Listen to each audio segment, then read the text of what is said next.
എന്റെ ചേട്ടനായതുകൊണ്ട് പറയല്ല, ഇത്രയും നല്ലൊരു ചെറുപ്പക്കാരൻ ഞങ്ങളുടെ നാട്ടിൽ വേറെ ഇല്ല. നാട്ടില് ഞങ്ങൾ തൽസ്വഭാവി ബ്രദേഴ്സ് എന്നാ അറിയപ്പെടുന്നത്. സോറി. ചെറുക്കനെ കണ്ടാൽ തന്നെ അറിയാം പാവമാണെന്ന്. പക്ഷേ നിന്റെ മുഖത്തൊരു കള്ളലക്ഷണം ഉണ്ടല്ലോ. അത് മുമ്പില്ലായിരുന്നു, അടുത്ത കാലത്തുണ്ടായ ഒരു കാർ ആക്സിഡന്റിൽ പറ്റിയതാ. എന്താ ഇയാളൊന്നും മിണ്ടാത്തത്? അല്ല, അത് പിന്നെ നാണവാ, ഇതുവരെ തല ഉയർത്തി ഒരു പെണ്ണിന്റെ മുഖത്തോലും നോക്കിയിട്ടില്ല. എന്താണോ ഇത്? പെണ്ണിനെ കാണാൻ ധൃതിയായല്ലേ? അതല്ല, അതന്നെ.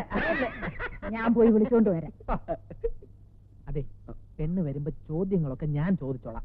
ഇച്ചായം കുട്ടിയുടെ നടത്തവും സംസാരവും ഒക്കെ വാച്ച് ചെയ്താൽ മതി. നിന്റെ ഈ ചോദ്യങ്ങൾ കാരണമാണ് കോട്ടയത്തെ കല്യാണം കുളം കുത്തിയത്. അതെന്റെ കുഴപ്പമില്ല. രൂപവും ഭാവവും കണ്ടപ്പോ അത് പെണ്ണിന്റെ അമ്മയായിരിക്കുന്ന ഞാൻ കരുതിയത്. സത്യം പറ, അത് അമ്മയല്ല കുട്ടിയാണെന്ന് അറിഞ്ഞപ്പോ ഇച്ചായനൊന്നും ഞെട്ടി.